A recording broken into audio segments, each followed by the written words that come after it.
क्या आप तैयार हैं ऐसे सफर के लिए जो आपको ले जाएगा 4.5 billion years ago? Let's take a journey from a molecule to the modern human. इंसान कभी ऐसे नहीं थे। साइंस के मुताबिक इंसान का एवोल्यूशन एक छोटे से मॉलिक्यूल से हुआ और इस प्रोसेस को होते हुए 4.5 बिलियन ईयर्स गुजर चुके हैं। तो चलिए जानते हैं कि इंसान का आगाज कैसे हुआ और साइंस के मुताबिक वो इस दुनिया में कैसे आया। वेलकम टू माई चैनल, जहाँ पर आपको मिलती है adventure story, cinematic experience and scientific research. तो चलिए शुरू करते हैं। 4.5 बिलियन ईयर्स एगो एक अमेजिंग चीज हुई, एबायोजेनेसिस, यानी कि जिंदगी का आगाज from a non living matter. कुछ मॉलिक्यूल्स जैसा कि amino acid, lysine, lactic acid और यूरिया ने मिलकर बिल्डिंग ब्लॉक्स ऑफ लाइफ बनाए। ओवर टाइम ये मॉलिक्यूल्स बन गए सेल्फ रेप्लिकेटिंग सेल्स, जो कि 1 से 2, 2 से 4, 4 से 8 और ऐसे ही आगे मल्टीप्लाई होते गए और यहाँ से शुरू हुई life on earth. 3.1 billion years ago earth का atmosphere nitrogen, hydrogen, carbon dioxide और वाटर वेपर से भरा हुआ था। ऑक्सीजन का नामो निशान ही नहीं था जब तक साइनोबैक्टीरिया नहीं आए। उन्होंने फोटोसिंथेसिस से ऑक्सीजन बनाना शुरू की और फिर हमारी दुनिया में हुई एक ऑक्सीजन की रेवोल्यूशन। 1 बिलियन ईयर्स एगो अर्थ ने कॉन्टिनेंट्स बनाने और शिफ्ट करना शुरू कर दिए, जिसे कहा गया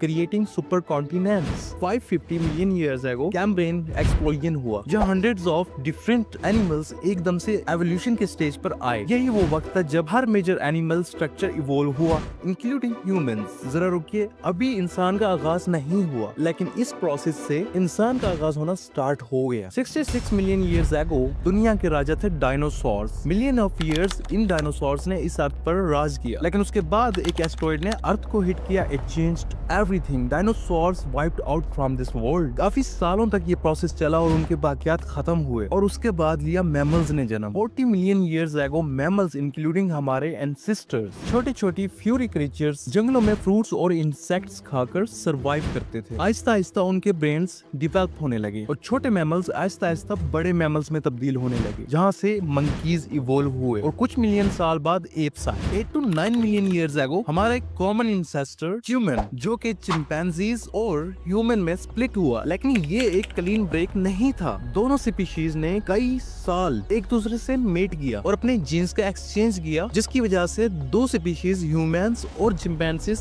एक दूसरे से स्प्लिट हुए। इन दो स्पीशीज के अलग होने में राउंड अबाउट 4 मिलियन ईयर्स लगे। 5 to 6 million years ago homogeneous ने डेवलप करना स्टार्ट किया। आपने लूसी के बारे में तो सुना होगा। वो 3.2 मिलियन ईयर्स एगो हमारी एंसेस्टर थी, जिसमें चिंपैंजीज जैसे फीचर्स थे, लेकिन उसमें एक खास बात थी जिसने उसको चिंपैंजीज से अलग किया, और वो था बाइपेडलिज्म, यानी कि दो टांगों पर चलना। साइंसदान कहते हैं कि ये सवाना हाइपोथेसिस के मुताबिक जंगल कम हुए और ह्यूमंस ने ग्रासलैंड में सीधा चलना स्टार्ट किया। या फिर एक और रीजन ये भी थी कि उन्होंने दरख्तों पर खाना तलाश किया, जैसा कि फ्रूट्स वगैरह लेने के लिए ट्रीज में अपराइट चलना पड़ता, जिसकी वजह से उनकी एवोल्यूशन में ये एक चीज तो जाहिर थी कि वो दो पैरों पर चलने लगे। 2.6 मिलियन ईयर्स एगो ह्यूमंस ने टूल्स बनाना सीखे। हैंडीमैन ने स्टोन को शार्प किया। रिसर्च के मुताबिक ये टूल्स स्टोन को शार्प करके बनाए गए। ये लोग हंटर्स नहीं थे, ये थे स्कैवेंजर्स। अब सवाल ये कि स्कैवेंजर्स क्या होते हैं? इंसान ने टूल बनाना सीखा, लेकिन डायरेक्ट हंटिंग के लिए बिल्कुल नहीं। दूसरे जानवर हंट करते थे, गोश्त काटते थे और उनके बचे हुए बकियात इन इंसानों को मिलते थे,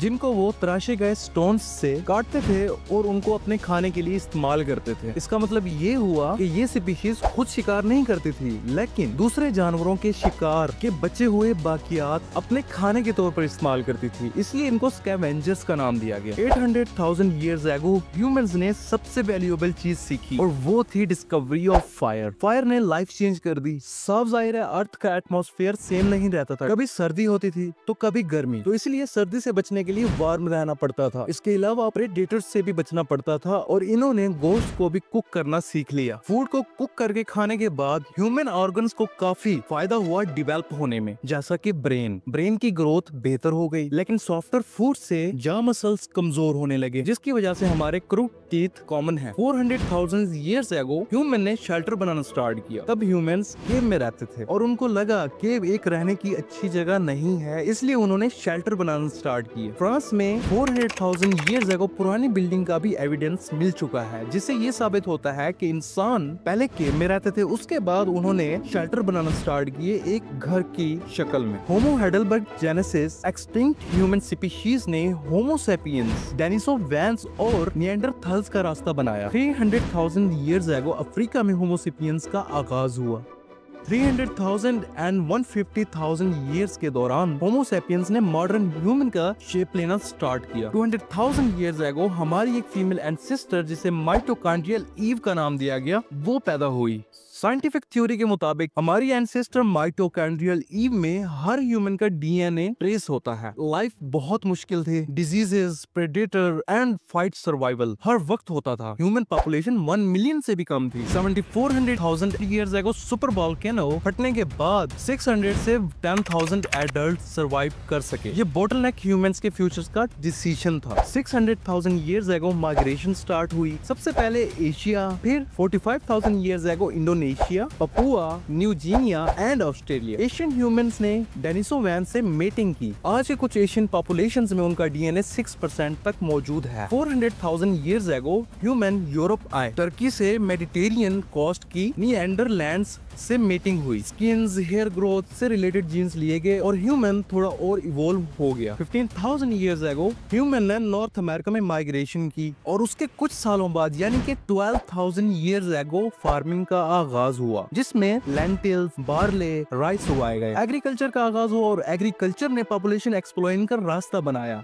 180 में ह्यूमन पॉपुलेशन 170 मिलियन के करीब पहुंच गई। 14th सेंचुरी में ब्यूबोनिक प्लेग ने 50 मिलियन लोग मार दिए। रिकवरी में 2 सेंचुरीज लग गई। उसके बाद स्टार्ट हुआ इंडस्ट्रियल रेवोल्यूशन, वो भी 250 ईयर्स एगो, जिसकी वजह से रूरल वर्ल्ड अर्बन बन गई। और रिसर्च के मुताबिक 1804 में 1 बिलियन लोग थे और उसके बाद अभी 2023 में 8 बिलियन लोगों का ऑल ओवर द वर्ल्ड सर्वे किया गया। एनर्जी यूज कोल से ऑयल तक बदली और अब सोलर तक पहुंच गई है। न्यू टेक और स्पेस ट्रेवल ने इंसानी कैपेबिलिटीज को पुश कर दिया। अब हम और भी तैयार हो रहे हैं टाइप 1 सिविलाइजेशन बनने के लिए। जो सफर एक मॉलिक्यूल से स्टार्ट हुआ वो अब दुनिया बदल रहा है। ये है कहानी हमारी एवोल्यूशन की, from nothing to everything we are today. मैं मानता हूँ इंसानी एवोल्यूशन का सफर काफी लंबा था, लेकिन एक चीज तो फैक्ट है कि इंसान ने अपनी आसानी के लिए बहुत सारी चीजों को डिस्कवर किया। इंसान अपनी जिंदगी को आसान बनाने के लिए हर मुमकिन कोशिश कर रहा है और आगे भी करता रहेगा। और यही कोशिश हमको एक टाइप 1 सिविलाइजेशन बनाती है। और हो सकता है इंसान फ्यूचर में इससे भी बेहतर टेक्नोलॉजी डिस्कवर करे, जिसकी वजह से हमारी जिंदगी और भी आसान हो सकती है। लेकिन एक चीज तो कंफर्म है, जहाँ पर इंसान ने इतना तरक्की पा ली उसकी वजह से उसे फायदे तो मिले हैं, लेकिन उसके नुकसान भी बहुत ज्यादा है। उसके बारे में कभी फिर बात करेंगे। अगर आपको ये वीडियो पसंद आई तो लाइक जरूर करें, चैनल को सब्सक्राइब करें और इंसानी एवोल्यूशन का सफर आपको कैसा लगा कमेंट में जरूर लिखिएगा। चलें मिलते हैं अपनी अगली वीडियो में, तब तक आप अपना ख्याल रखें।